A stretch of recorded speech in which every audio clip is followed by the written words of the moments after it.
Massive protests and rioting erupted across France over their plan for mandatory vaccinations. Now, they're not engaging in a hard demand that you go get vaccinated or else you go to prison. They're using a pressure tactic. That is to say, the government of France has said, if you want to go to a venue, a bar, a shopping center, basically, if you want to go to a public establishment, which means essentially everything, you must be vaccinated. Now, here's where it gets dark. They said that if you cannot produce your health pass, you face up to 6 months in prison and or a 10,000 euro fine.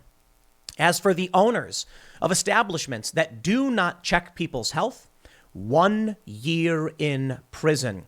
Now, this is dark and draconian. Critics have said this will unfairly punish those who cannot get the vaccine because, believe it or not, this is true. You may go to your doctor and ask them, and they may say it's not right for you. Some people have underlying health conditions. Some women, if they're pregnant, the doctor may say no. And some people who've already had COVID recently are actually being told by some doctors. Now, as with all the videos I do on vaccines and things like that, I will present to you the opinions of those protesting and the advocates for vaccine passports, but always go and talk to your doctor about what's right for you. If you have any concerns about your doctor, just get a second opinion. I say this for 2 reasons. I genuinely believe you should not. I don't want to get sued. Don't take advice from me. And YouTube would ban me if I don't. So, hey, thanks, YouTube censors.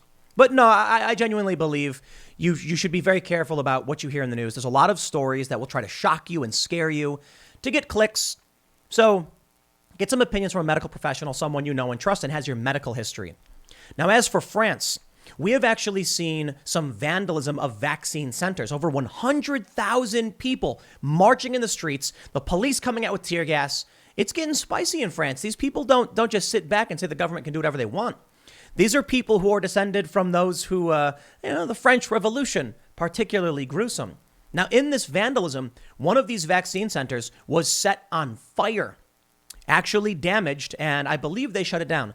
Now, these aren't big buildings. These are like the tents where they set things up and they say, coming in. So people are actually attacking these things. I'm not a fan of the violence. I'm not a fan. I think you got 100,000 people marching through the streets. Nonviolent civil disobedience is the way to go. But hey, look, this is France.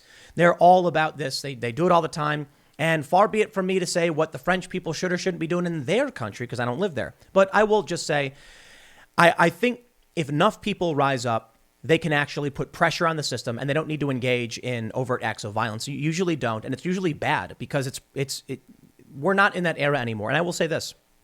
We're hearing all this craziness about people saying no to mandatory vaccination. Emmanuel Macron has backed down a little bit. Apparently, he's going to be removing some of the restrictions on shopping centers so that people can still, go to stores. Think about this.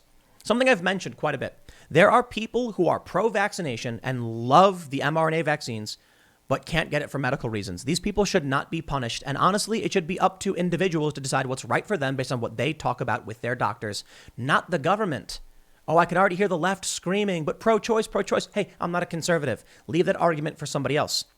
Now, in Ireland, something interesting happened. An ice hockey player has resigned, saying that the mandatory vaccinations are wrong. Cruise ships, I think it's Norwegian, but there's cruise ships in the U.S. trying to bypass the laws that were put in place by Republicans, notably Ron DeSantis, who said you cannot require mandatory vaccination. And you are seeing now a push from the left. They are trying to get mandatory vaccines in the United States. It's because I've long said this. The urban Democrat wants to impose national policy based on local issues. This to me is wrong. Okay, what law is right for New York may not be right for rural Wyoming, but therein lies the big problem. I'm not entirely convinced the U.S. will get fully on board with mandatory vaccination, to be completely honest. But we are seeing a lot of businesses try and push these policies. So we'll see how it plays out here. In the meantime, let's take a look at what's happening in France with 100,000 people saying no to these prison sentences. Now, that's scary stuff. And there is a possibility it does come here, so we'll go over that as well. Before we get started, my friends, make sure you head over to timcast.com to become a member.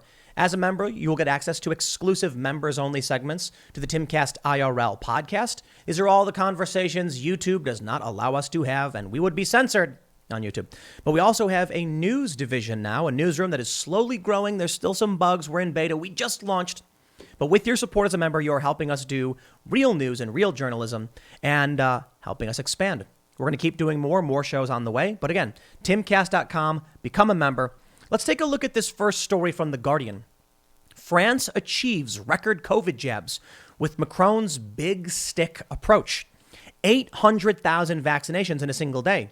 Follows announcement that visits to many public venues will require a health pass. Of course, The Guardian, burying the lead.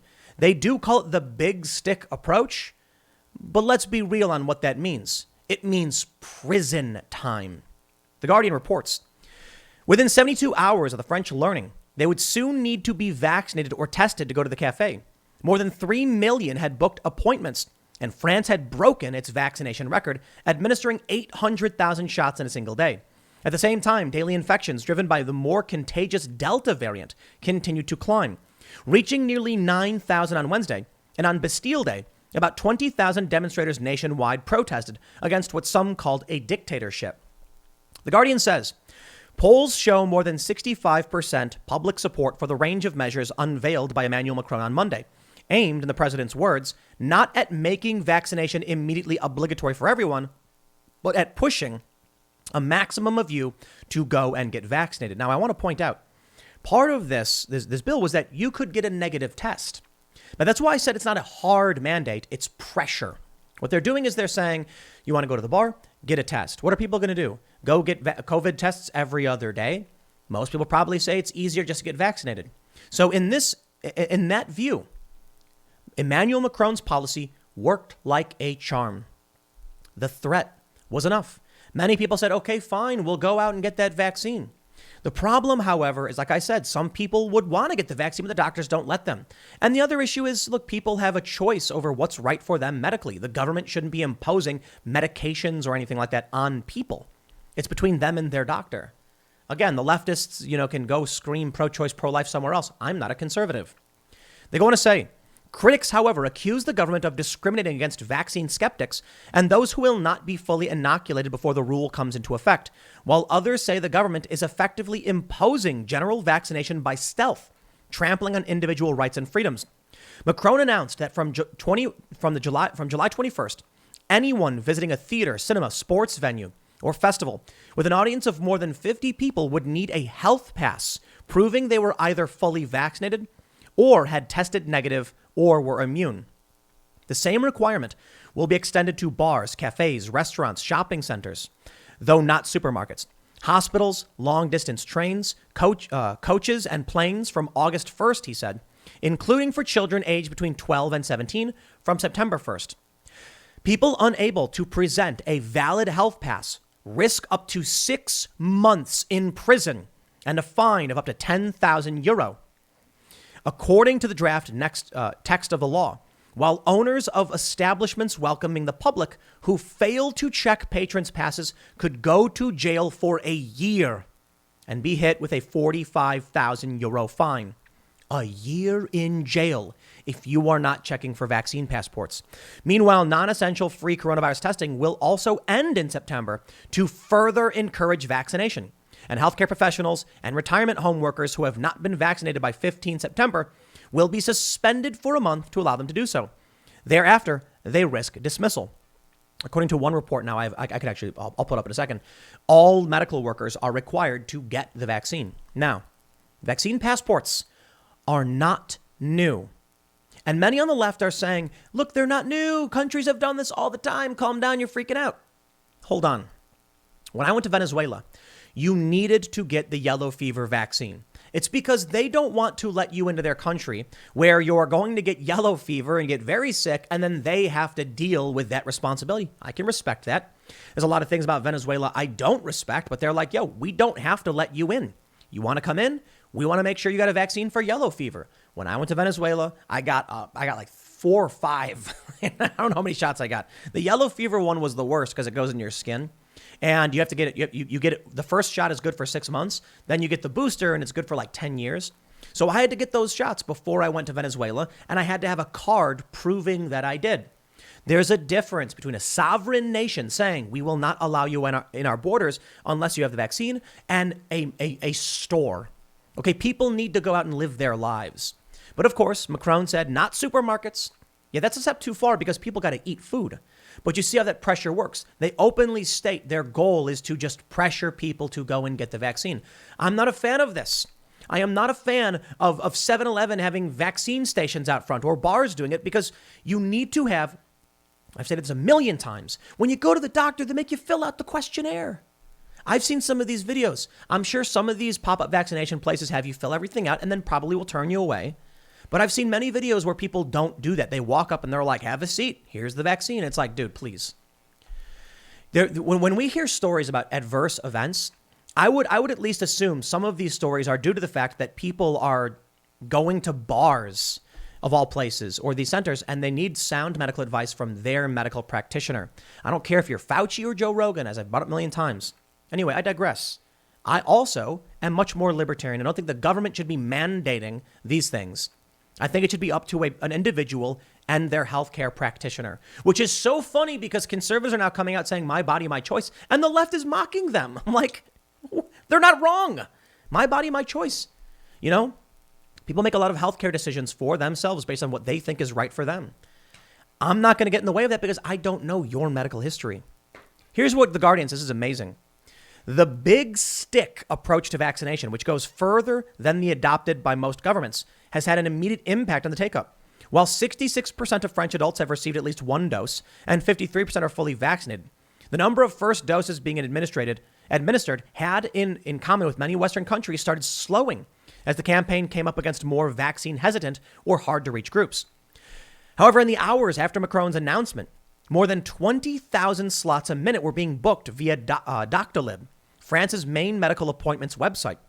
And Stanislas Noirchateau, the site's chief executive, said vaccinations were set to accelerate rapidly to about 4.5 million shots a week. I will say this. I believe it's entirely possible that they never really intended to imprison people who aren't getting the shot. They just want to scare people and pressure them into doing so, as they've stated. But again, I wouldn't put it past them. I think the prison sentence in this law is, they've said it. I'm not going to sit back and assume that they're just trying to big stick approach. I'm going to assume they mean what they say and that they will imprison you if you do not have your health pass. They say with models predicting 35,000 new cases a day if no action is taken, the government has stressed that the coercive measures, which it has called maximum inducement, are essential if France is to avoid a deadly fourth wave and more lockdowns. The choice is between another lockdown or the health pass. This is not punishment nor blackmail, said the health minister, Olivier Véran. According to an ILAB poll, 76% of the French people back mandatory vaccination for health workers and travelers, while 58% support it for cafes, restaurants, and other public places. Some cinema and restaurant owners, while supporting the general idea, have said they are worried the rules will prompt customers to stay away and are also concerned by the practicalities of checking health passes and of the limited time to prepare. I'm afraid it's going to get complicated, said Jean Hubert of the Hotel and Catering Industries Association. Our role is to welcome people, to give pleasure. This will turn us into gendarmes. I'm pronouncing that wrong, I know. But I believe it's a reference to police, like state police. I don't know. Gendarme, I can't pronounce it. I don't speak French. All right. We got this story from the BBC. COVID vaccination centers vandalized in France. It's not just about the government coming in and saying prison sentences 6 months for you, a year for the patron. It's about the response the people had. Now, this one's fairly simple. People are vandalizing these centers. I'm not a fan. I am not a fan. I think we're in fourth and fifth generational warfare. I think this is the kind of thing that is used as propaganda, and it's ineffective. If you don't want to go to these centers, you don't have to. If someone else does, they can. Destroying them doesn't change anything. In fact, it weakens your position. Already now, across social media, people are saying, if you disagree with this, why would you take away the ability from someone else? You know what? I agree. If somebody wants to go and their doctor says is what's best for you, I think it's absurd that a minority of people would use violence to take away what somebody else wants to do. That's not okay. I think nonviolent civil disobedience is good. Maybe temporary road closures and things like that. You come in, you make the arrests. They say you broke the law, but we get it. You're engaging in nonviolent civil disobedience. People need to be able. There needs to be room for some kind of pressure. Otherwise the system just becomes too rigid. The BBC reports one site in southeast France was vandalized and flooded using fire hoses on Friday night. A day later, another clinic in the southwest was partially destroyed by an arson attack. The incidents came on a weekend of demonstrations. More than 100,000 came out to protest on Saturday. Critics have accused President Emmanuel Macron's government of violating freedoms by introducing new rules.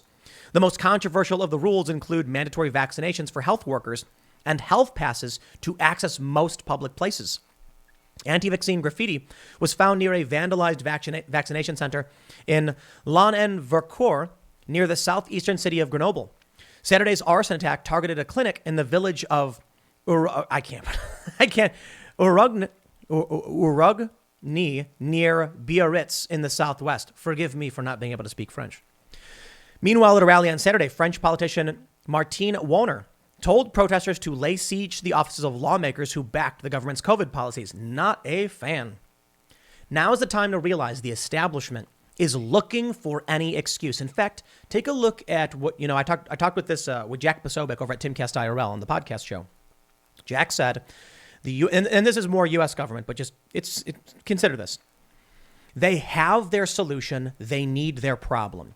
What that means is they want to come out and arrest people and lock people down, and they need an excuse to do it.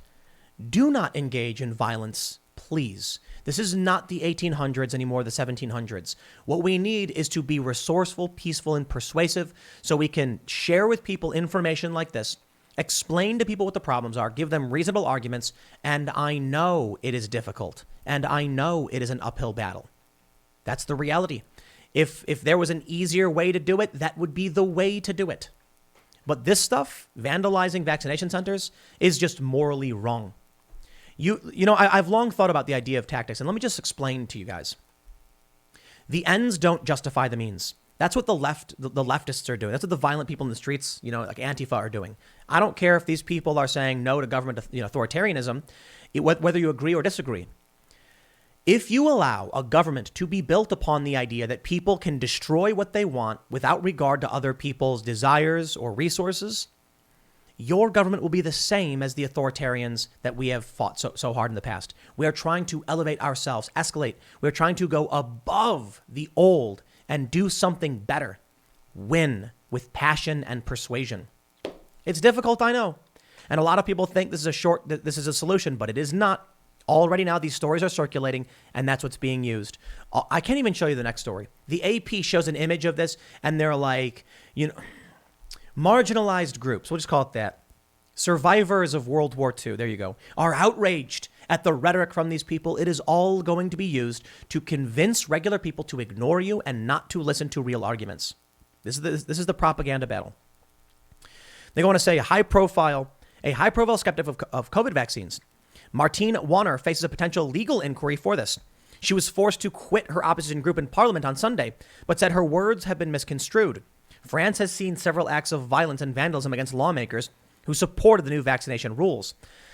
I can't speak for France, but I can say in the U.S., we've had Democrats who've done way worse. And they don't resign. You got to understand the establishment is in control. There are people of principle who are pushing back. Take a look at this story. It's amazing. Irish ice hockey star resigns in protest over vaccine passports. Total government control, from Newsweek.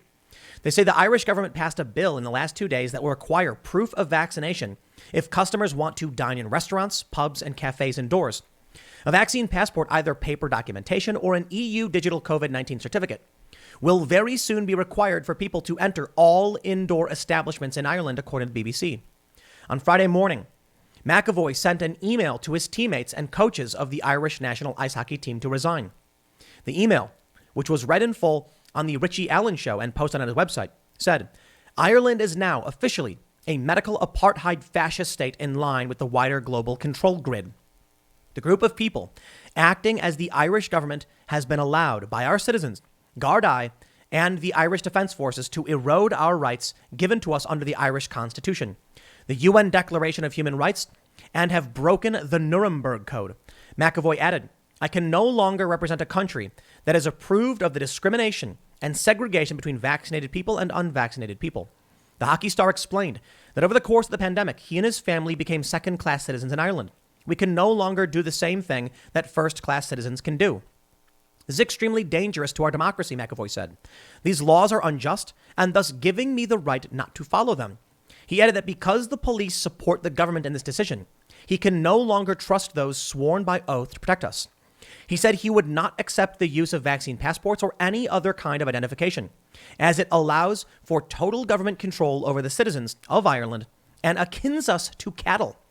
McAvoy, who has played for the Irish national ice hockey team for 13 years, said he hopes in the future he can rejoin his team and lifelong friends, which has also given me so much joy and happiness throughout the years. Commenters on Richie Allen's story shared their support for the hockey player. One wrote, "Niall, you have single-handedly restored my faith. I am so very, very proud of your courage and stance on this very huge issue." Another commenter also said, "Well done, young man. You are a hero of this of this scamdemic." Yeah, YouTube might not be happy with that one. But again, this is a comment from Newsweek, and I am just reading it to you. Newsweek reached out to the International Ice Hockey Federation for comment, but did not hear back in time for publication. This is a man of principle. I think he has every right to stand up for what he believes in. And some reporting now suggests that Emmanuel Macron may be forced to back down because of the escalation of these protests. This story from today. Emmanuel Macron shamed into embarrassing U-turn after violence erupts on French streets. Express.co.uk says hundreds of thousands of French protesters took to the streets. This we know. They say protests against the plans took place across the country. They call on Mr. Macron to resign and threaten to boycott the health pass. France is known as one of the most vaccine-skeptic countries in Western Europe. Rallies turned violent in some cities like Nantes, where police deployed tear gas to disperse the demonstrators. In Lyon, the police arrested 9 demonstrators, while in Laon-en-Vercourt, a vaccination center was ransacked. So we do know this, they say. The response: Emmanuel Macron has climbed down on part of the health pass rules as he backtracked on its use in shopping centers. On Sunday, Finance Minister Bruno Le Maire said the passes will now only be required to enter malls with a surface area of more than 20,000 square meters. So they're not ending the law. Theoretically, you will still be imprisoned if you go to a shopping mall. But it seems like they're backing off significantly. Now, this is why I was saying early on, I'm not entirely convinced the real issue was that they want to imprison people, but they wanted to scare people with the big stick, as The Guardian puts it. That's why they're easily backing away, like, oh, geez, okay, you win. Pressure release. They don't want to overload things and cause people to revolt, but they've accomplished their goal, already securing 800,000 new vaccinations. I don't like coercion when it comes to medical issues. I genuinely believe that decentralization is a faster and better and safer path, which means individuals need to figure out what's right for them. There was an exchange between Steve Doocy, I think it was, and Jen Psaki, where he said, how long has the White House been spying on Facebook users? Psaki got really mad, and she was like, we are not spying. That's a characterization. Because they came out with a list of 12 people they say are the biggest spreaders of misinformation on vaccines. Doocy came back with one of the most important and prominent rebuttals needed to be said. Bravo, good sir.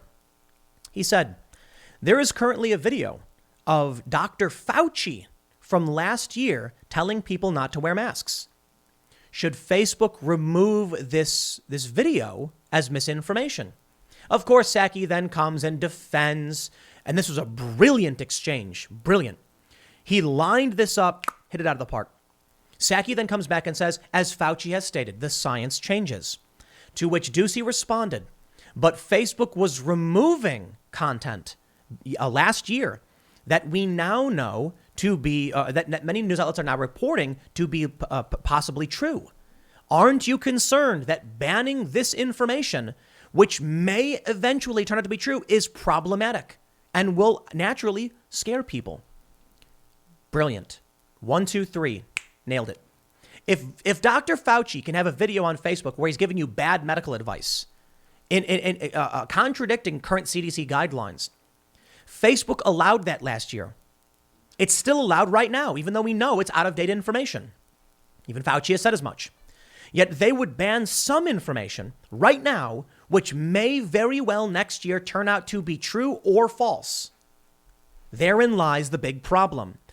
A small group of people do not have all of the answers.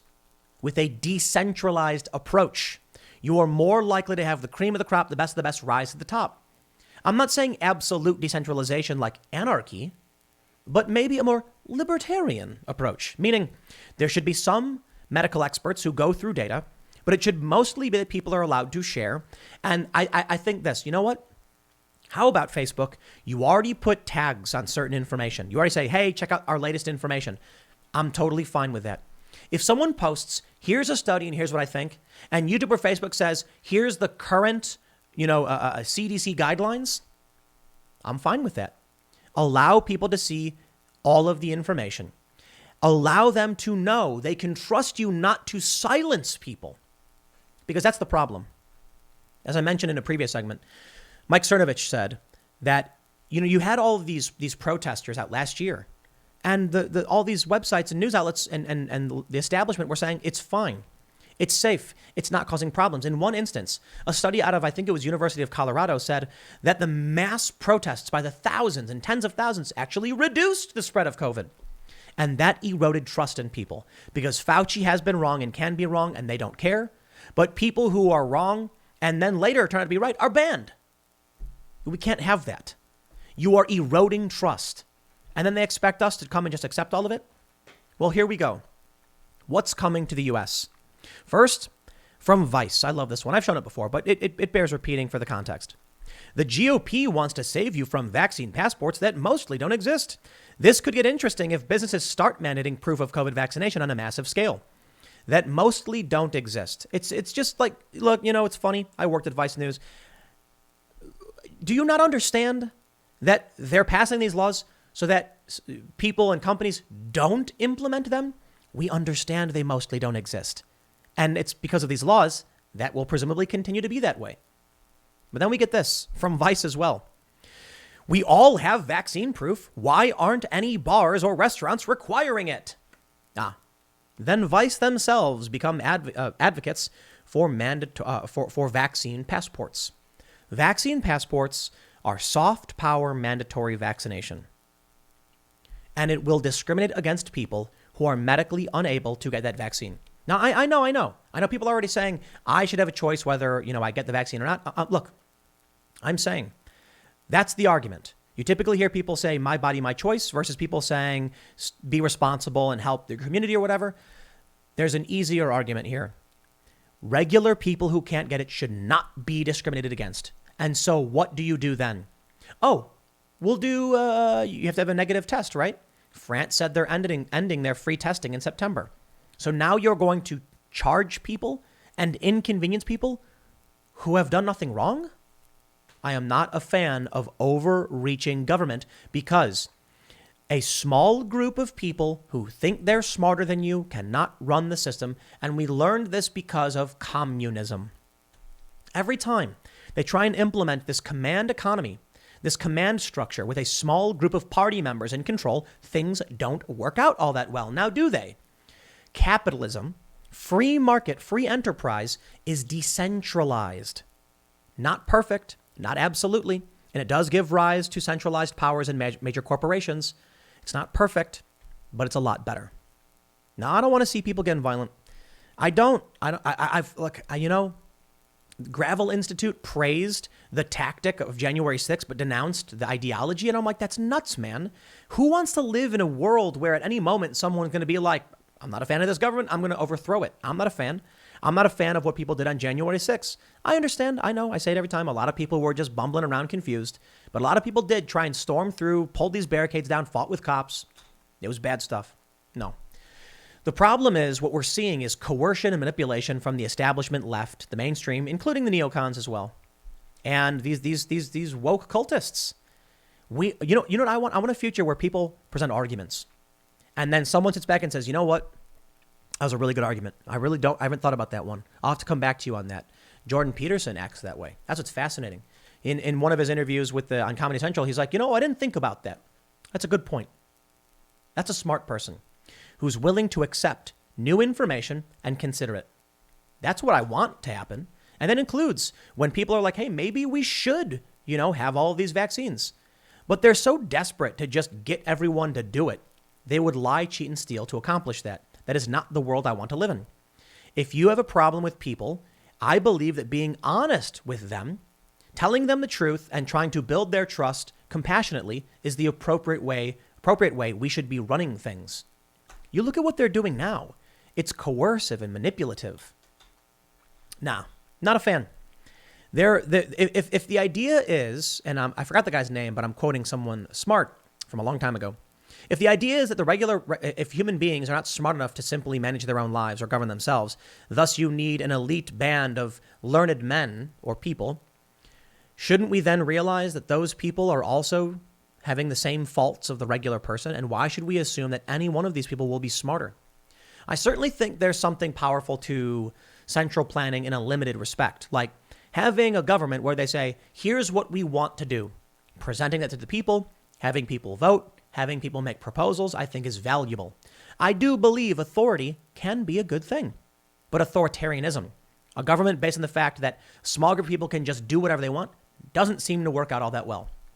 So we need, I believe, a mostly decentralized libertarian system with some learned people, experts, who are advocating for and through merit can help make decisions to guide the whole. Hey, it's kind of like what we had for some time and kind of have now, though the oligarchs are starting to take over and they're working with government and not all that fun. But I do think we can make a better system. That's why I'm all about the reforms, man. I'm not a fan of the violence, but I can tell you this. What we're seeing in France, we definitely see here if they try doing things similarly. But I suppose I don't have all the answers, so we'll just sit back and see.